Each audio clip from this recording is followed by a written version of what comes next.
Supreme কোর্টের নির্দেশ ছিল আর সেই নির্দেশ মতো গতকাল লজিক্যাল ডিসক্রিপেন্সির তালিকা প্রকাশ হওয়ার কথা ছিল, কিন্তু সেই তালিকা প্রকাশ হলো না। নির্বাচন কমিশন সূত্রে যেটা খবর যে তালিকা প্রস্তুত এবং ইআরওদের কাছে সেই লিস্ট পৌঁছেও গিয়েছে, কিন্তু পৌঁছলেও এখনো প্রকাশ করা হলো না লজিক্যাল ডিসক্রিপেন্সির তালিকা। এখনো স্পষ্ট নয় এই তালিকা কবে প্রকাশ করা হবে। তবে নির্বাচন কমিশন সূত্রে যেটা খবর পাওয়া যাচ্ছে, তালিকায় 1,20,00,000 নাম রয়েছে। 31 থেকে 32 লক্ষ হতে পারে আনম্যাপড, খবর কমিশন সূত্রে। শুনানিতে 10 থেকে 15% ভোটার অনুপস্থিতরা শুনানি পর্ব সারতে পারেন, তবে অফিসিয়ালি নোট ডাউন করতে হবে। কমিশনের তালিকাভুক্ত 13টি নথির বাইরে অন্য নথির মান্যতা নয়। অন্য নথি দিলে চূড়ান্ত তালিকায় নাম বাদ পড়বে বলেও খবর কমিশন সূত্রে।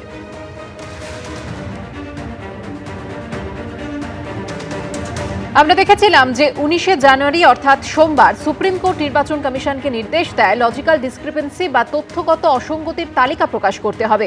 তালিকায় কাদের নাম রয়েছে প্রকাশ্যে তা জানাতে হবে, প্রকাশ্যে টাঙিয়ে দিতে হবে সেই তালিকা।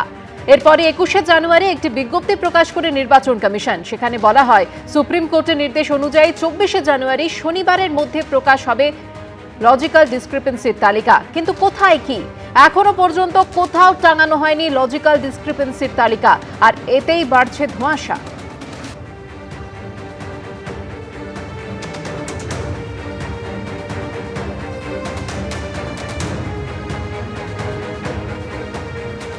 আর এই লজিক্যাল ডিসক্রিপেন্সির তালিকা প্রকাশ না হওয়া নিয়ে নির্বাচন কমিশনকে এবার নিশানা করলেন অভিষেক বন্দ্যোপাধ্যায়। তালিকা প্রকাশ না হওয়ায় 3টি প্রশ্ন তুলে পোস্ট করেছেন তিনি। কি লুকোতে চাইছে কমিশন, এই প্রশ্ন তুলেছেন তৃণমূলের সর্বভারতীয় সাধারণ সম্পাদক। 24শে জানুয়ারির মধ্যে লজিক্যাল ডিসক্রিপেন্সির তালিকা প্রকাশের নির্দেশ দিয়েছিল সুপ্রিম কোর্ট। কমিশন লজিক্যাল ডিসক্রিপেন্সির তালিকা প্রকাশ করতে পারল না। একটি সফটওয়্যার 1 ঘন্টার মধ্যে 7 কোটি লজিক্যাল ডিসক্রিপেন্সি খুঁজে পেয়েছিল। এখন সেই সফটওয়্যার যুক্তি, গতি ও বিশ্বাসযোগ্যতা হারিয়ে ফেলেছে। কমিশন ঠিক কি লুকোতে চাইছে? যদি 1 ঘন্টায় ডিসক্রিপেন্সি খুঁজতে পারে, তাহলে প্রকাশ করতে এতদিন কেন লাগছে?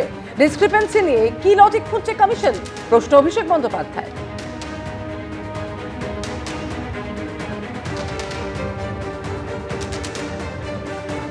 তালিকা টাঙাতে হবে তো, সেটা তালিকাটা এখনো নেই কেন?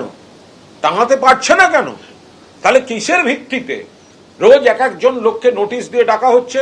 বাবা চট্টোপাধ্যায় লিখতেন, ছেলে চ্যাটার্জি লেখে নোটিশ। বাবা মুখোপাধ্যায় লিখতেন, ছেলে লিখছে মুখার্জি নোটিশ।